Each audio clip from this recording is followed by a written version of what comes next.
الحمد لله رب العالمين والعاقبة للمتقين والصلاة والسلام على سيد المرسلين وعلى آله وصحبه وأهل بيته أجمعين أما بعد أعوذ بالله من الشيطان الرجيم بسم الله الرحمن الرحيم وذل للمتقين الذين يؤمنون بالغيب صدق الله العلي العظيم ثم بسم الله الرحمن الرحيم إن الله وملائكته يصلون على النبي يا أيها الذين آمنوا صلوا عليه وسلموا تسليما اللهم صل على وعلى آل سيدنا مولانا محمد وبارك وسلم صلاة وسلام عليك يا رسول الله صلاة وسلام عليك يا حبيب الله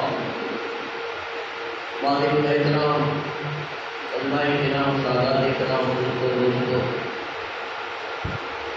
آج کی عیدے کی تعزیے کی مجلس میں ہم ایک مرحومہ کے اشارے ثواب کے لیے یہاں پر جمع ہوئے ہیں.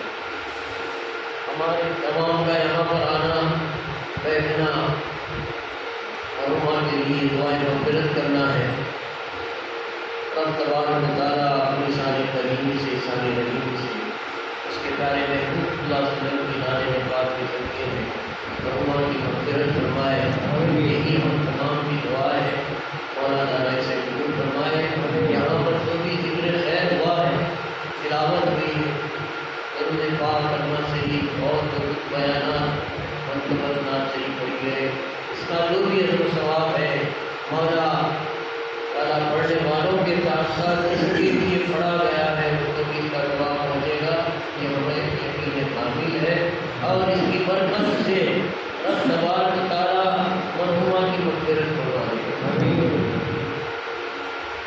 موت ایک عظیم و غریب ایسی سچی حقیقت ہے کہ خدائے وحدہ لا شریک کی ذات کا انکار کرنے والا کافر بھی موت کا انکار نہیں کر سکتا. یہ اپنے وقت پر آتی ہے، آنے کا بہانہ ہوتا ہے. بچپن میں آ جائے، جوانی میں آ جائے، بڑھاپے میں آ جائے، کسی حادثے کے ذریعے آ جائے، تو یہ بھی الگ الگ ہوتے ہیں. بزرگوں اور دوستوں، یہ جو موت ہوئی ہے میں نے سنا اسے نہ مانو ڈلیوری کا کیس تھا کا، اس کے اندر اس کا انتقال ہوا ہے.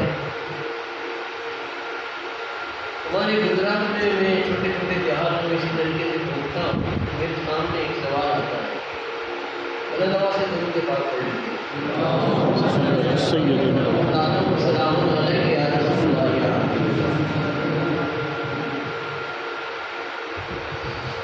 ہر جگہ چیچا سنائے نظر یہ جامع کیا ہے؟ بزرگوں اور دوستوں،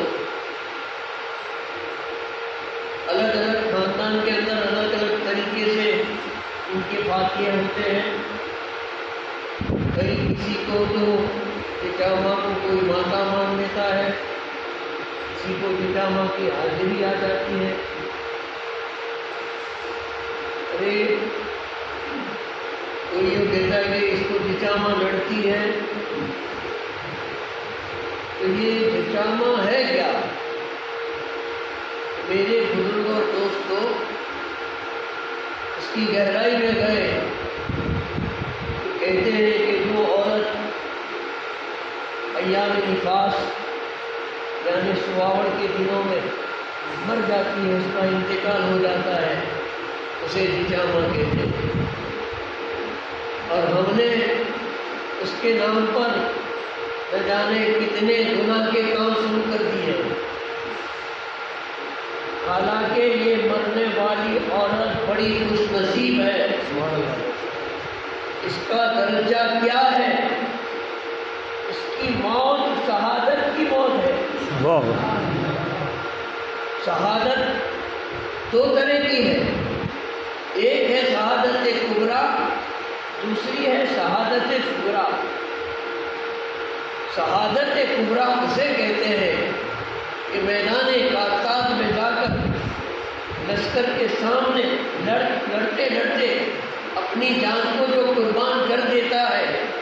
ابھی تو ہم نے واقعات کربلا سنتے آئے پورے مہینے سے، اور بھی جنگوں کی آپ نے واقعات سنے ہیں کہ جو میدان میں دشمن کے سامنے لڑتے لڑتے شہید ہوتا ہے اللہ کی راہ میں، وہ شہید ہے، اس کی شہادت کبریٰ ہے، شہادت عظمیٰ ہے، بڑی شہادت ہے۔ اور کچھ موتیں ایسی ہیں کہ جس کو بھی اللہ تبارک و تعالیٰ نے شہادت صغریٰ، چھوٹی شہادت کا درجہ دیا ہے۔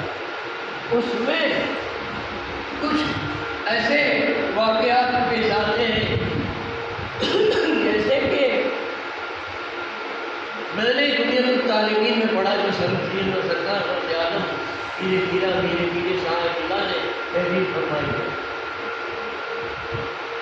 آپ نے بھی یہی دونوں شہادت کا ذکر بنیاد الطالبین میں لکھا ہے۔ جو شخص پانی میں ڈوب کر مر جائے، خودکشی کر کے نہیں، اتفاقاً ایکسیڈنٹلی ڈوب گیا پانی میں اور مر گیا، وہ آگ میں جل کے مر جائے، خودکشی کرے آغاز کر کے نہیں، وہ تو بہت بڑا کفر کا گناہ ہے، وہ تو جہنمی ہے۔ وہ جس کو زہر دے کے انہیں شہید کر دیا جائے، یہ جسے سانپ کاٹے،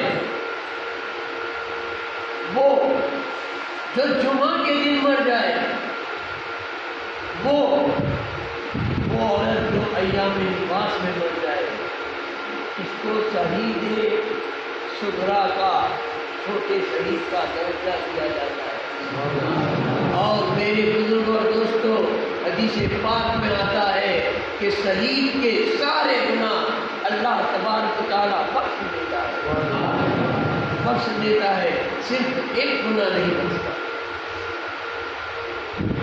نوٹ کرو، چاہے شہید صغریٰ ہو، چاہے شہید کبریٰ ہو، اس کا ایک گناہ معاف نہیں ہوتا، باقی تمام گناہ معاف کر دیے جاتے ہیں۔ کون سا گناہ؟ قرض۔ اگر دنیا میں اس کے سر پر قرض تھا اور وہ نہیں ادا کیا تو شہید کو بھی کل میدان محشر میں اس کا حساب دینا ہے، اس کا حساب دینا ہے۔ آپ نے واقعات کربلا کے اندر امام عالی مقام کی شہادت سے پہلے کوفے کی سرزمین پر حضرت مسلم بن حکیم رضی اللہ تعالیٰ عنہ کی شہادت کی داستان سنی ہوگی۔ جب آپ کا وقت شہادت کا قریب آیا تو آپ نے جس کے گھر آپ مقام کیا تھا اس قاضی سری کے یہاں، تو آپ نے اس سے یہ کہا تھا کہ میں شہید ہو جاؤں تو میری تلوار اور میرا بختر بیچ کر ایک آدمی کے پاس سے میں نے یہاں سے کچھ قرض لیا ہے وہ ادا کر دینا۔ حضرت مسلم بن عقیل رضی اللہ تعالیٰ عنہ امام عالی مقام کے چچا جات بھائی ہیں، جو آپ سے ایک مہینہ پہلے کوفہ کی سرزمین پر شہید ہوئے۔ انہوں نے یہ وصیت فرمائی کہ میری تلوار، میرا بختر بیچ دینا اور اس کی جو رقم آئے فلاں آدمی کو دے دینا، میں نے اس سے کچھ قرض لیا ہے۔ بزرگوں اور دوستوں، قرض کتنی بڑی بلا ہے، آج ہم اس کی فکر نہیں کرتے، آج اس کی پرواہ نہیں کرتے، اور یہ تو بات نکلی ہے تو میں نے کہا کہ بھئی یہ چچاما جو ہے، تم اگر کہتے ہو کہ یہ ہماری فلاں ماں، فلاں بہن، فلاں بیٹی اس طریقے سے انتقال کر گئی تھی تو اس کی فاتحہ خوانی کرو۔ فاتحہ خوانی کرنا اچھی بات ہے، مثال ثواب کرنا اچھی بات ہے، لیکن وہ لڑکی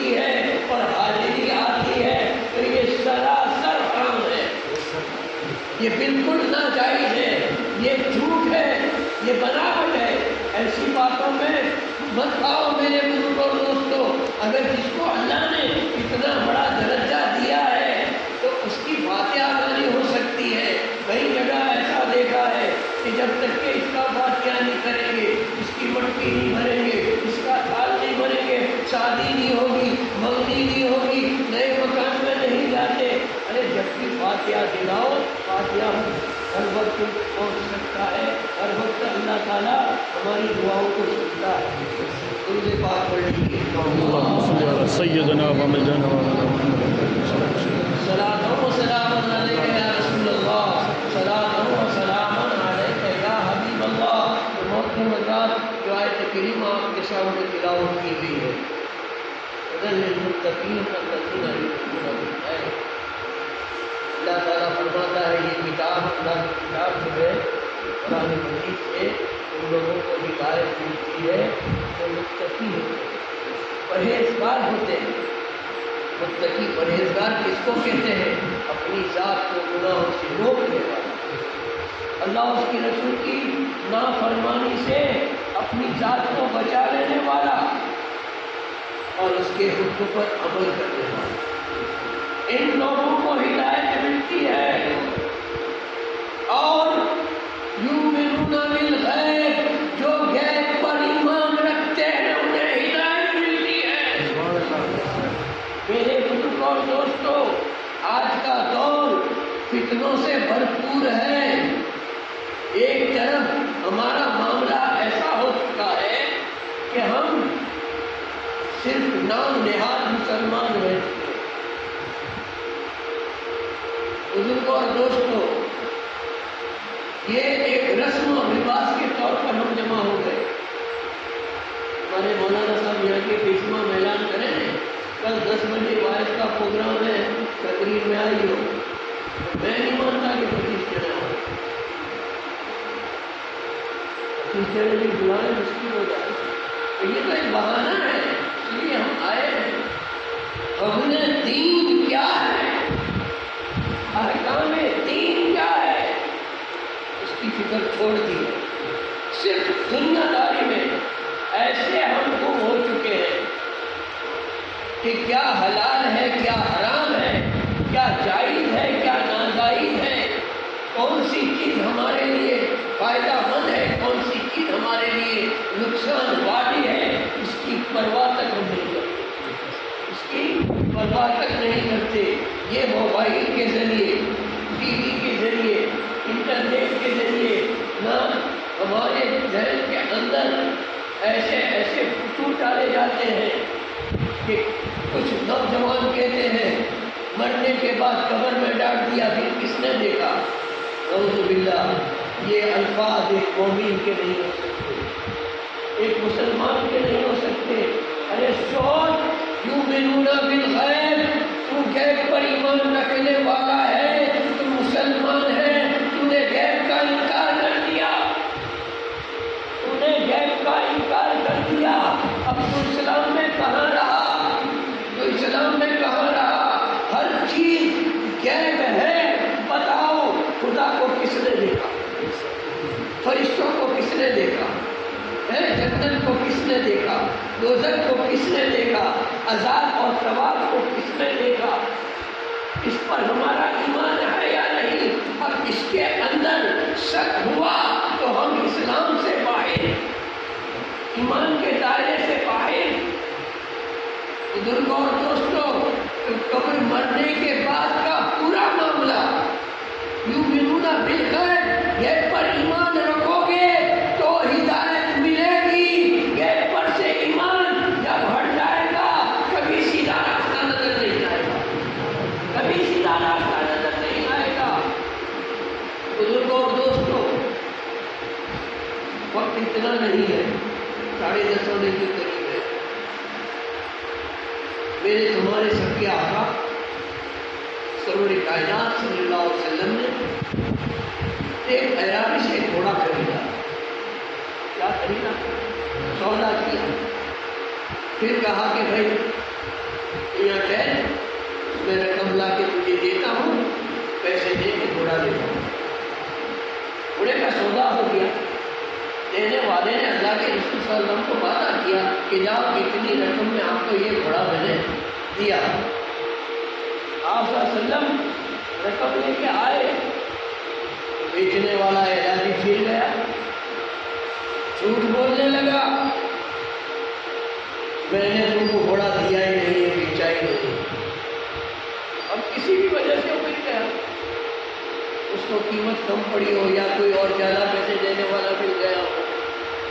ارے بھائی میرے اور تیرے ساتھ سودا ہوا ہے, اتنے میں تو نے مجھے گھوڑا دیا ہے اور میں یہ گھوڑا اتنے میں خرید لیا ہے, اب یہ گھوڑا تو مجھے دے دے. انکار کر گیا, اس نے کھلم کھلا انکار کیا. اللہ کے پیارے رسول جب یہ بات چل رہی تھی, کچھ لوگ جمع ہو گئے, تو پھر کیا کہتا ہے کمبخت کہ تم نے میں نے گھوڑا لی, تم کو گھوڑے کا سودا کیا, کون گواہ ہے, کون گواہ ہے؟ اب وہ دو ہی تھے, تیسرا اس وقت موجود نہیں تھا. اللہ کے رسول گواہ کس کو بنا رہے, کس کو گواہ بنا رہے؟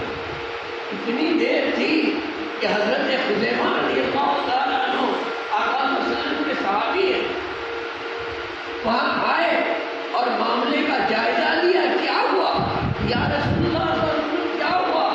ارے بھائی میں نے اس سے گھوڑا خریدا ہے اور یہ انکار کرتا ہے کہ میں نے آپ کو دیا ہی نہیں ہے, میں نے بیچا ہی نہیں ہے. انکار کر دیا. یہ کہتا ہے کہ کون گواہ ہے؟ اب جب سودا ہوا تو تیسرا کوئی آدمی ہمارے پاس تھا ہی نہیں.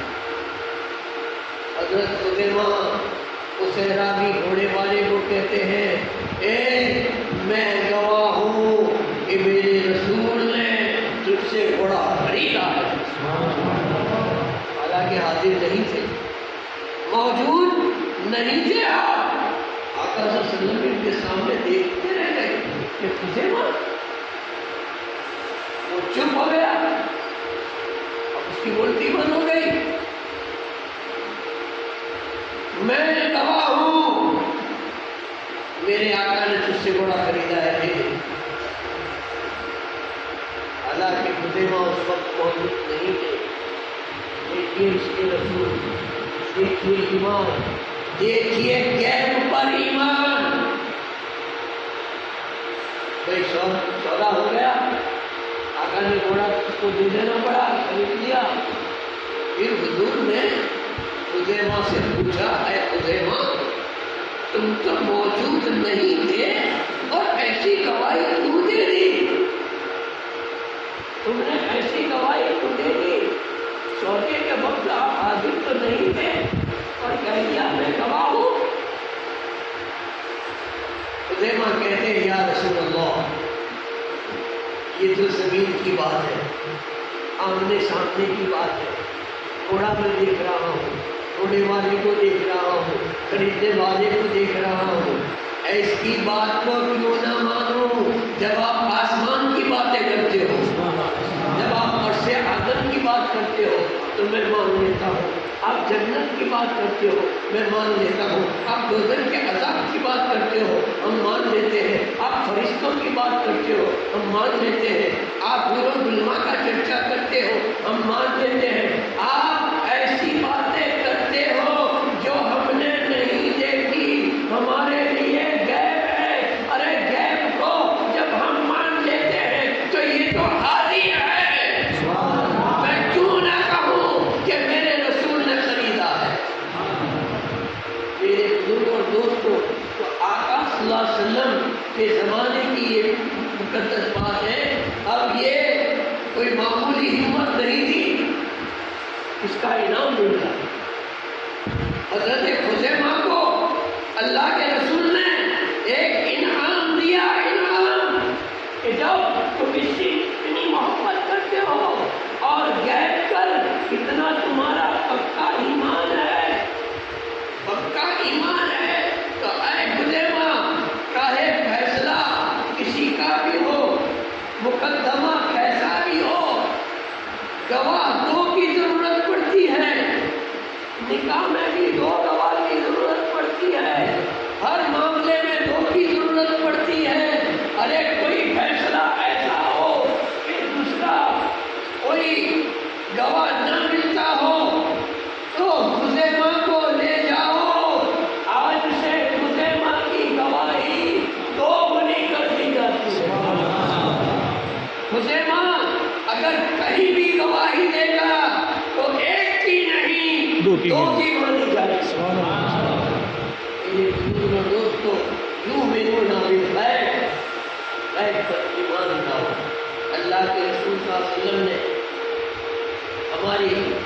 زندگی کی خبر دی جس کی ہمیں خبر نہیں، اس زندگی کی خبر دی جس کی ہمیں خبر نہیں۔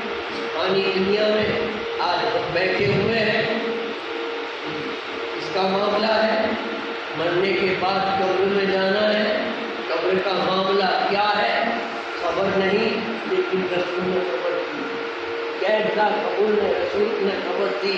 میرے بزرگ اور دوستو، نبی اسے کہتے ہیں جو غیب کی خبر دے۔ نبی کے معنی وہ ہوتے ہیں جو غیب کی خبر دے۔ ارے کہاں سے آئے، کہاں ہیں، کہاں جانا ہے، عالم تین ہے، ایک عالم ارواح ہے، ایک عالم فانی ہے، ایک عالم آخرت ہے۔ عالم ارواح میں تھے، ہمیں معلوم نہیں، نبی نے بتایا۔ عالم فانی میں ہے، یہ تو ہم محسوس کر رہے ہیں، اور یہاں سے پھر عالم آخرت میں برزخ کی دنیا میں جانا ہے، وہاں کیا ہوگا پتہ نہیں، رسول بتا رہے ہیں۔ درود پاک پڑھ لیا جائے۔ اللہم صلی علی سیدنا و مولانا۔ آقا بتا رہے ہیں، آقا بتا رہے ہیں، ایک سفر میں ہے مصطفیٰ جان رحمت صلی اللہ علیہ وسلم، ایک سفر میں ہے، اور آپ نے ایک ایسے گاؤں سے آپ کا گزر ہوا، ایسے مقام سے گزر جہاں پہلے آپ کبھی نہیں پہنچے، پہلی بار آپ سے گزر ہوا، ایک قبرستان کی طرف سے نزدیک سے گزرے، دو قبروں پہ عذاب ہو رہا، آپ نے اپنی سواری کو روکی، ساتھیوں کو کہا رک جاؤ، یہ دو قبروں پہ عذاب ہو رہا ہے، ایک کام کرو، سامنے کھجور کا جھاڑ ہے، ایک ڈالی توڑ کے لاؤ۔ ایک صحابی گئے، کھجور کی ایک ڈالی توڑ کے لائے، حضور نے اس ڈالی کے بھی دو حصے کیے، ایک حصہ ایک قبر میں رکھا، دوسرا حصہ دوسری قبر میں رکھا، اور پھر کہا کہ اب چلو آگے۔ سفر شروع ہوا، صحابہ کرام کو تعجب ہوا، ساتھیوں کو تعجب ہوا، حضور نے یہ کیا کیا، یہ کیا کیا، کھجور کی ڈالیاں کیوں رکھی؟ آپ نے پوچھا کہ یا رسول اللہ صلی اللہ علیہ وسلم، ہم نے اس سے پہلے کبھی آپ کا ایسا عمل نہیں دیکھا جو آج دیکھا۔ آپ صلی اللہ علیہ وسلم نے فرمایا کہ دونوں قبر والوں میں شکت عذاب ہو رہا تھا، عذاب دور کرنے کے لیے میں نے ہری تازی ڈالی اس لیے رکھی کہ ہر ہری چیز، ہر تازی چیز اللہ کا ذکر کرتی ہے، اللہ کا ذکر کرتی ہے، اور اللہ کے ذکر کی برکت سے وہ عذاب الہی دور ہوتا ہے۔ جہاں ذکر اللہ ہوتا ہے وہاں عذاب نہیں ہوتا۔ یہ ڈالی کھجور کی جب تک کہ ہری رہے گی، زندہ رہے گی، تازہ رہے گی، رٹکا رٹن کرتی رہے گی، تب تک کہ ان کے عذاب نہیں ہوگا۔ اب دیکھیے ہمارے آقا کا علم غیب، صحابہ نے پوچھا چلو یہ تو حال ہے، ورتمان کال ہے کہ ابھی حال پھر قبر میں کیا ہو رہا ہے، نبی کی آنکھیں دیکھ رہی ہیں، صحابہ نے نہیں دیکھا، کیونکہ نبی کی آنکھ کے برابر کسی کی آنکھ نہیں۔ نبی نے تو وہ دیکھا جو حضرت کلیم اللہ بھی نہیں دیکھ سکے۔ بزرگوں اور دوستوں، اب صحابہ نے پوچھا یا رسول اللہ، یا حبیب اللہ، یہ تو ہمیں پتہ چل گیا کہ جب عذاب ہوتا ہو تو قبر پہ ہری تازی چیز رکھنے سے جب تک کہ تازی رہے گی اللہ کے ذکر کی برکت سے عذاب دور ہو جاتا ہے۔ یا رسول اللہ، یا حبیب اللہ، ان پر عذاب کیوں ہوتا تھا، کس گناہ کی وجہ سے ہوتا تھا؟ آپ نے تو علم ہے، یہ مستقبل کی بات آتی ہے، بھوشیہ کی بات نہیں، کسی یہ کچھ ہو چکا ہے، ہونے والا ہے، ہو ہو چکا ہے اور ہو رہا ہے، تینوں کا علم اللہ کے رسول کو ہے۔ آپ نے بتا دیا ان کا ماضی بتا دیا، بھوتکال بتا دیا کہ ایک جو ہے وہ پیشاب کے کپڑوں سے ناپاک رہتا تھا اور دوسرا جو ہے کہ چگل خور تھا، چاڑیا تھا، ادھر کی ادھر کر کے دو کو لڑا مارتا تھا۔ یہ اتنے بڑے شکت کھلے ہیں کہ قبر پر عذاب کرتے ہیں۔ ان کو ان کی زندگی میں تو رسول نے نہیں دیکھا۔ میری آقا کا علم ہے نہیں، علم غیب نہیں ہے تو کیا ہے؟ ارے کسی غیب پر ایمان رکھنے والے کو اللہ تعالیٰ کی کتاب کی طرف سے ہدایت ملتی ہے۔ جو لوگ ایمان لاتے ہیں غیب پر۔ ایک وقت کا واقعہ ہے، حضور پاک صلی اللہ علیہ وسلم عہد کے پہاڑ پر، ساتھ میں حضرت صدیق اکبر ہے، فاروق اعظم ہے، عثمان غنی، یہ چار عہد کے پہاڑ پر ہیں اور عہد ہل رہا ہے، ہلتا ہے۔ حضور نے عہد سے کہا، اے عہد ہلنا بند کر، تجھ پر ایک نبی ہے، ایک صدیق ہے اور دو شہید ہیں۔ کیا کہا؟ دو شہید ہیں۔ اب نبی کا خود ہے، ظاہر ہے، صدیق ابو بکر صدیق رضی اللہ عنہ ہے۔ اب شہید کون؟ تو فاروق اعظم سے حضرت عثمان غنی تھے۔ فاروق اعظم کی بھی شہادت کی اور عثمان غنی کی بھی شہادت کی خبر میرے آقا نے برسوں پہلے عہد کے پہاڑ میں دی کہ عہد تو ہلنے کا بند کر دے، ان پر ایک نبی ہے، ایک صدیق ہے اور دو شہید ہیں۔ ابھی یہ شہید نہیں ہوئے لیکن شہادت کی خبر دے رہے ہیں، شہادت کی، اور دونوں شہید ہوئے، فاروق اعظم بھی شہید ہوئے، حضرت عثمان غنی بھی شہید ہوئے۔ آخری بات کہہ دوں کربلا والوں کی، امام حسین تو ابھی بہت چھوٹے ہیں، ان کی گود میں جب حضرت جبریل علیہ السلام نے آ کر ایک شیشی جس میں پٹی وہ آپ کو لائے اللہ کی طرف سے، یا رسول اللہ یہ شیشی میں مٹی ہے، یہ مٹی کو سنبھال کر رکھنا، شیشی کو، جب یہ مٹی خون میں تبدیل ہو جائے، یہ جب خون بن جائے تو سمجھ لینے کا کہ آپ کا یہ حسین شہید ہو گیا، حسین شہید ہو گیا، آپ نے سنبھال رکھا۔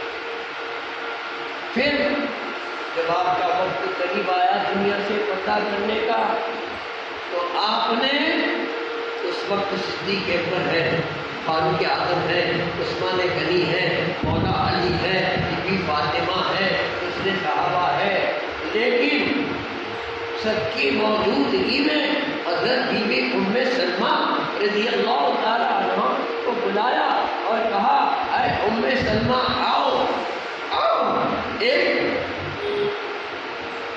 تبرک آپ کو عطا کرتا ہوں، اسے سنبھال کر رکھنا۔ یہ شیشی میں جو مٹی ہے ایک دن خون بن جائے گی، کیا بن جائے گی؟ خون میں تبدیل ہو جائے گی۔ جب یہ مٹی خون میں تبدیل ہو جائے تو سمجھ لینے کا کہ میرا حسین، میرا لاڈلا، میری آنکھوں کا تارا، میری دل کا قرار، میرا لگتے جگر شہید ہو گیا۔ یا رسول اللہ، آپ نے صدیق اکبر عثمان غنی کو نہ دی، مولا علی کو نہ دی، بی فاطمہ کو نہ دی، ان کو کسی کو نہ دی، آپ نے ام سلمہ کو کیوں دی؟ واہ واہ واہ۔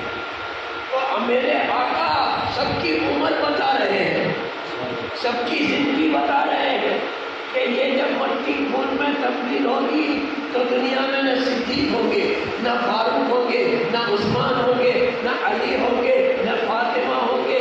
اگر اس وقت کوئی زندہ رہے گا تو ام سلمہ زندہ رہے گی، اور ایسا ہی ہوا۔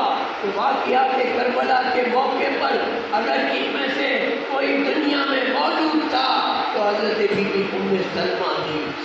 تو بے شمار واقعات ہیں حضور کے علم غیب کے، اور ہمارا ایمان غیب پر ہے۔ مرنے کے بعد یہ معاملے برحق ہے، سوال جواب برحق ہے، عذاب ثواب برحق ہے، اس کے اوپر ایمان رکھو۔ اور جیسے کہ اللہ کے نام کی برکت سے عذاب دور ہوتا ہے، یہ ہمارا یقین ہے کہ اللہ کی کتاب پڑھ کر اس کا ذکر کر کے بخش دیا